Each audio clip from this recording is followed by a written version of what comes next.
Alright, so this is going to be part 3 to what if Deku had Bond's powers. So with that being said, let's just roll the intro. They took it to 10. Let me tell you how I come through with the 1-2, kicking shit like kung fu. Treat a bad bitch like she average. I'm a savage, little hoe, what you want do? I'm about cash if the raw fast. I'ma get that little nigga by any means. Alright, before we start this actual what if, I would like to say a few things. So first off, I would like to say a big thanks to people who have got me to 700 subscribers. I really appreciate that. We're on like the final stretch to get 1,000, right? Just 300 more and we're at 1,000, and I could use the community tab, and then we could do a bunch of like polls there and what ifs. So I would like to I'm gonna do a 700 subscriber special, but what I'm going to do is I'm going to do kind of a art gallery / tutorial on some of the drawings that I did. And yeah, so that's gonna come out around Thursday or Friday, something like that. So yeah, I would also like to say that I just got my new profile picture. I made it myself. It's different than the one I had yesterday.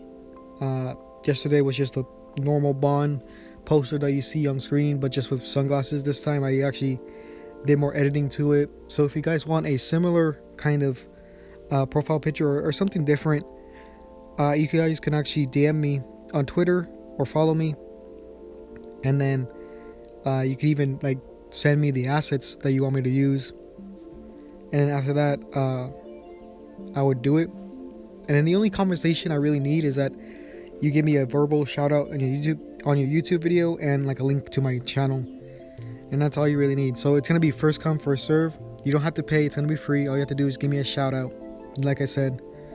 So if you guys really want a profile picture for your YouTube channel, then you could send me a DM. So yeah.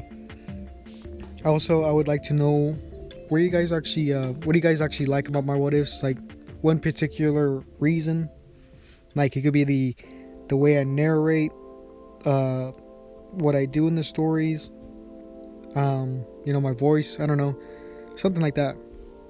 And then I would also like to know where you guys are coming from, like what country, because when I go to my analytics, there's a big chunk that says other, so I don't know what that is. I know there's a lot of US and there's a lot of international. So you just comment down below what you like about my channel, and then say what country you're from. So I would just like to know where all my audience is coming from, right? So with that being said, let's actually get into the what if. So last time we actually just got done with Deku kind of finishing the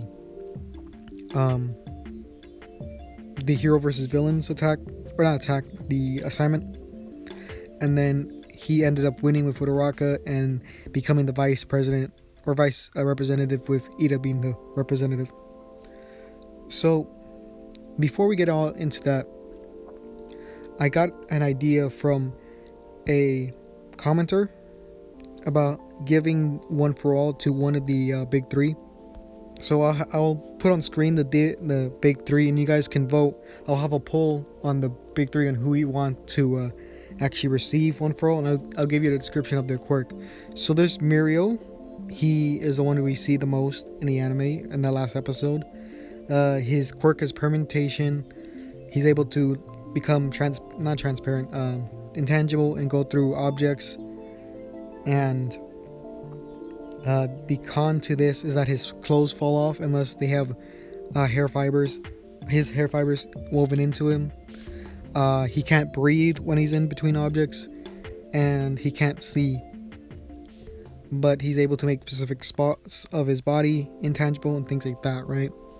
The next big three member we have is Nejire, and her quirk is wave motion, I believe. She shoots she shoots energy that comes in the form of spirals. They are slower than normal projectiles like lasers, but they are more powerful. They're a lot more powerful. She was able to knock down 2 giant quirk users, and also I think they become stronger the longer she shoots them out, and she's able to use them to fly and things like that, kind of like Iron Man in a sense. And she is these like things take a lot of stamina, but she's trained herself a lot throughout the 3 years she's been at UA to kind of have this massive pool of stamina. All right, and yeah, so that's Nejiri. Next one is Tamaki, and his quirk is called Manifest, and this one's the most interesting one in my opinion. Basically, whenever he eats or consumes something, he's able to kind of transform his body into that thing, and it doesn't have to be organic material either. There's like a part in the manga where he eats chicken and a crystal, and he's able to combine that too, and he's able to have like a kind of chicken claw infused with like crystal. And there's other things like octopus, I think it is, or squid, I'm not sure, I don't remember, but he eats that and he's able to have like tentacle arms and stuff like that, and this can manifest where in any part of his body. So yeah, and he's also able to have multiple like different body parts change into different things that he's eaten. And yeah, so the downside to this quirk is that it has a time limit, because once it's fully digested, it gets out of his system and he's not able to use it. And also he would have to have food available, or he would have to eat before, because he wouldn't be able to use his quirk then. And he could eat during the battle and instantly he'd be able to use it. So yeah, if you guys want my opinion on this, I think Tamaki should get it, because I don't know, I think his power is the most interesting, and he's the kind of shy and awkward character, and really doesn't, I don't know, I just feel like it's kind of a nice opposite to All Might in a way, kind of like Deku but more shy, if that makes sense. So you guys can tell me, I'll have a poll on this video and you guys can tell me which one you want. Like I said, my opinion, I think it should be Tamaki, but you guys can tell me. So we start off with Deku trying to get into school, and this is when the media kind of stops all the school teachers and the students from actually getting into the school to try to ask them some questions. So they would ask Deku his, how's All Might as a teacher and things like that, right? So Deku, not really wanting to talk to the press and trying to get into school, he just basically say, yeah, he's a pretty good teacher and a pretty good hero, so that's basically it. And the media would kind of leave him alone since that answer was really boring, so he would just kind of walk through. And after all the students came in, I think the teachers would lock them out, not letting them in, and things like that. So this is when Aizawa would announce that they're actually going to the USJ, so they could actually learn how to do rescue type missions and see if anyone's interested in that kind of profession as a rescue hero.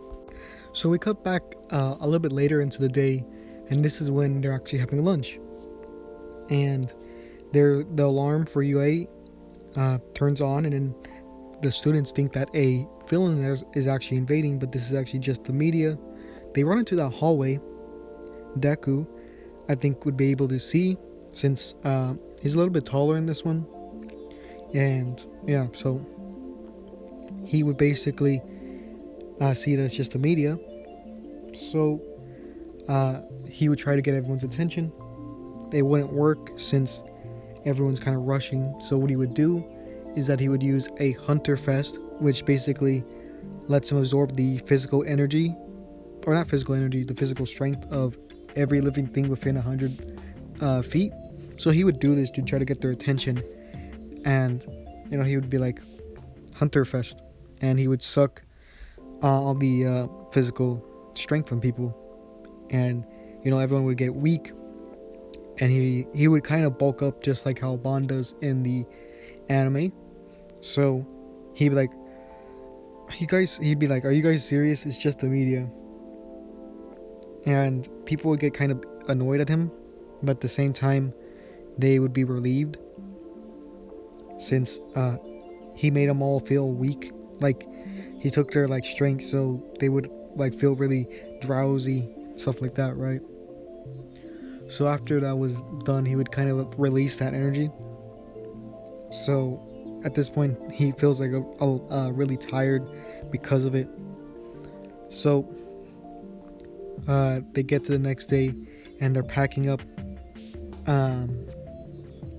to go to the USJ, right? Deku would use, or he would bring his like hero suit, which, like I said, it's the Bond outfit from season 2, I believe. The part where he goes to the Fairy Kingdom or the Fairy King Forest. I'm not sure what it's called. I forgot. But basically, yeah, it's a dark red kind of trench coat looking thing with a belt in the middle. That's his hero costume, and he will also bring the 3-section staff that he gets. Obviously the support class would actually make this stuff for him. So I think later on he'll have like an upgraded version of his 3-section staff to become a 4-section staff, and then it would have that ability just like how it does in 7 Deadly Sins, like a sacred treasure and things like that. So yeah, but that's later on, right? So when they get there, they have this conversation on the bus, since they do in canon, but it's a little bit different. They like, Deku, are you actually immortal? Because it seems like you have really good regeneration. But then this is when Uraraka would kind of tell the class, like, yeah, I seen him get crushed by a robot and become fine, or be fine afterwards. And people in the classroom would be amazed, and they'd be like, wow, really? Does it still hurt when you get all this stuff happens to you? And Deku would be like, yes, it still hurts, but I've kind of got used to the pain, right? Kind of like Mon, right? Yeah. So in the last episode, you guys, or the last part, a lot of you guys wanted this to be a harem, so that's what I'm gonna do. But do you guys want it to be a harem where all the girls share him, or do you want it to be a harem where they all kind of compete for his like love? So you guys can tell me down below what kind of harem you want it to be. So yeah, so they would finally reach the USJ, and they would open the doors, and this is when they meet the hero 13, if I remember, that's her name. So she's the one with the black hole ability or quirk, and she has that speech that she does in the anime where she talks about how you need to learn to control your quirks and use them for good because they could hurt people. And Deku doesn't really care. He's not really listening to this because that's his kind of personality, right? So they continue. They're about to walk into the actual USJ, and this is when a giant kind of portal opens up, and this is when a bunch of villains come through, including a giant black bird looking one, and this is actually the Nomu, and Shigaraki and Kurogiri is there, right? And Deku would be like, Aizawa, I thought this was going to be hero training or rescue training and not hero training. And he would be like, this isn't part of the act, these are actual villains, right? And they would try to escape from where they came from, and this is when Kurogiri would block them, right? And Kurogiri or before that, Aizawa would rush down to kind of fight off the villains. And All Might's still not here since he's still doing that hero work that he does in the anime. So the students would still get teleported. The only difference is that Mineta's not in there, I believe. I don't remember if I took out Mineta or the Invisible Girl for this one, but I'm pretty sure it was Mineta. So Deku would be with Froppy, and yeah, so they would kind of be in the water, and as people are trying to go for Deku, this is when Froppy would save him and get him onto the boat that's in the middle of the kind of lake area, Deku would be like, "Oh, thanks for this save," right? And she'd be like, "No problem. So how are we gonna get out of this situation?" And Deku would kind of stretch and kind of crack his knuckles, right? Well, there's a few ways, but if I do it, one way I could just steal all their strength and try to get out of here, but I'm gonna feel really tired after that, so that's probably not the best idea. We could probably just jump away. I'll just grab you, and then we'll just try to go as far as we can. I'm pretty strong if you didn't know. And Froppy would be like, "Alright, let's do that." So Deku would kind of grab Froppy or Suyu, if you didn't know.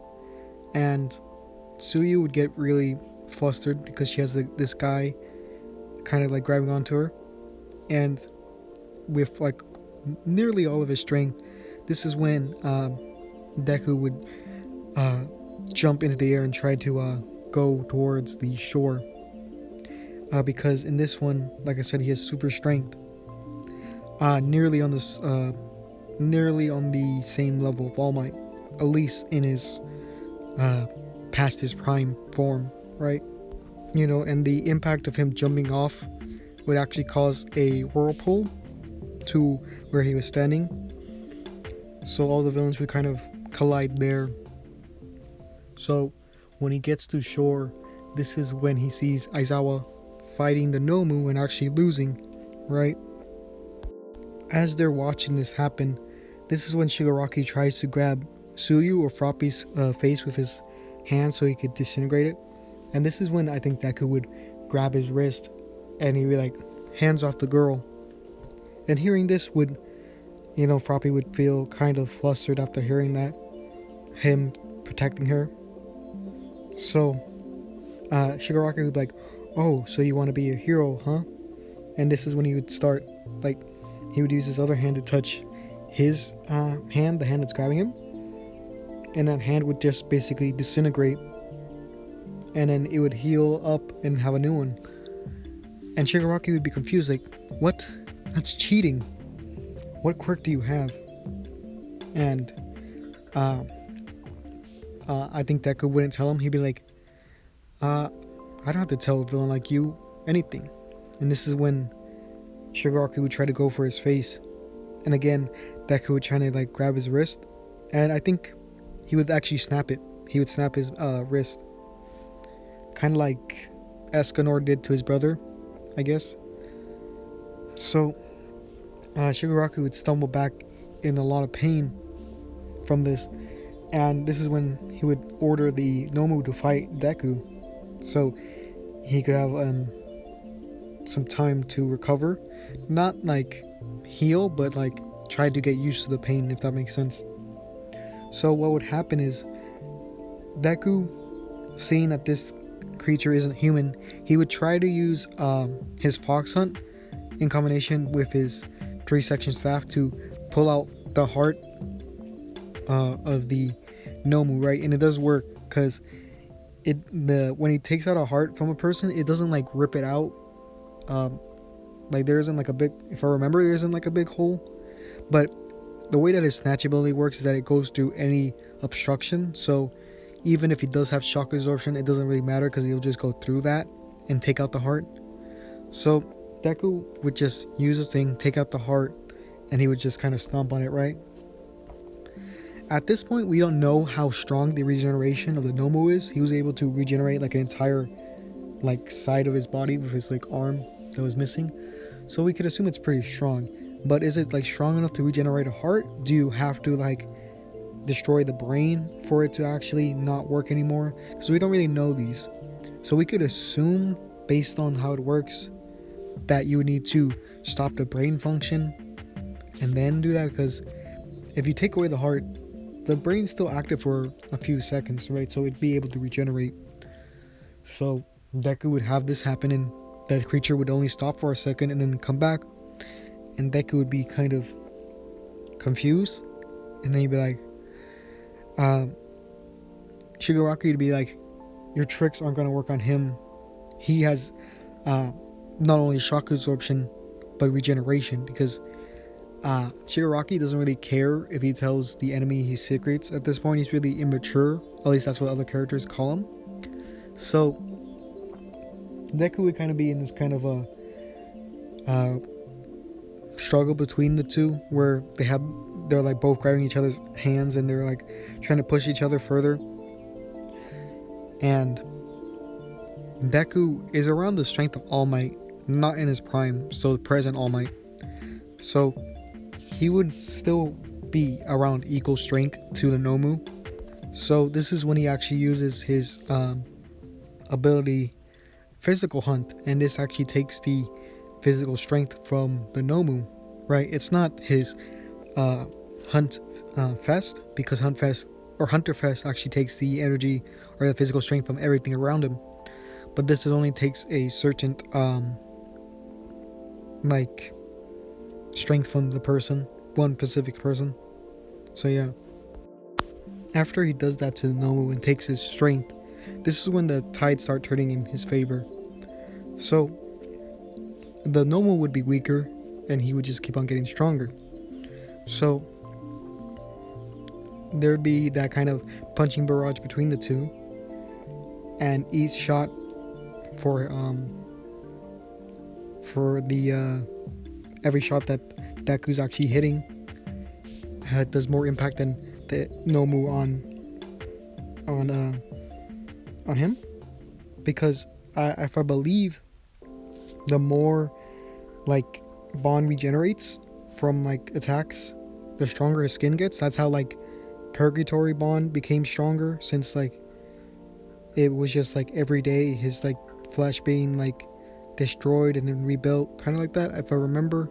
I didn't really read that far into the manga, I just watched videos about it. So yeah, I think it's a similar concept here. So that all the Nomu's punches would do some damage, but it would just get healed, right? And the punches that Deku actually does a lot of damage to the Nomu. And you know, they're getting regenerated slower, but they still are getting regenerated. So Deku has to end the fight. So he kind of uses his 3-section staff to not go for the brain. I mean, not go for the heart, but actually go for the brain that's in the Nomu that's actually exposed. So when he does that, the brain gets detached and he like throws it on the ground, and this is when he like kind of stomps on it, right? So the Nomu would be dead. And this is when Shigaraki tells Kurogiri to come and like save him. So he does that, and all the villains are still there. The only ones who leave really are Shigaraki and Kurogiri, and all the other like the other villains are still there. So what Deku does, he sees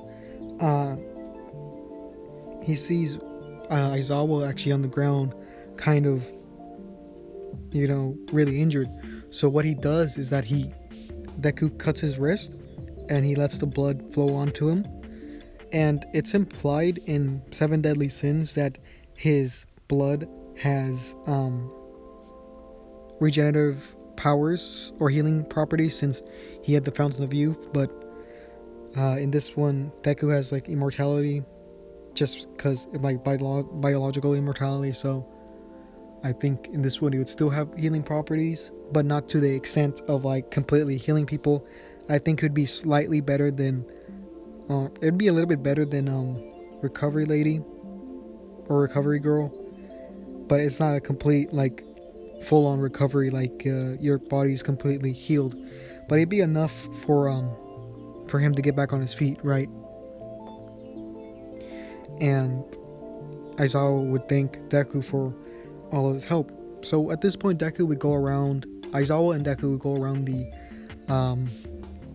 the actual building, or the USJ, to kind of fight off villains.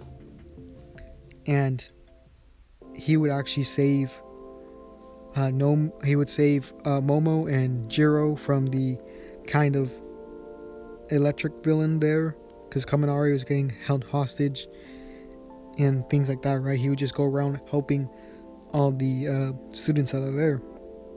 So yeah, so this is when Ida and the rest of the heroes actually come through to kind of clean up the rest.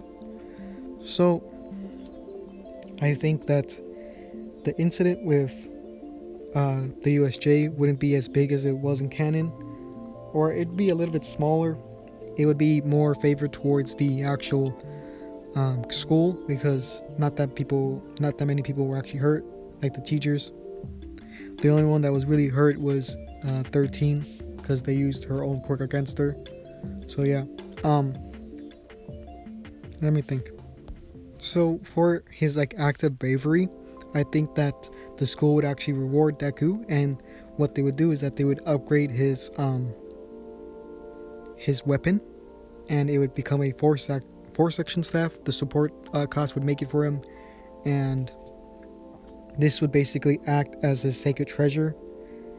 I don't remember the name of it, but if I remember, it's like makes like the person who has it, like their mental capacity and things like that, his reaction time like better, and like he's able to bend it however he wants and stuff like that. If I remember, that's what it does, but I'm not sure. So after that was done, when they get back to school, or not school, it'd be outside of school since school would be closed down for a bit, if I remember, because of the attack. This is when the kind of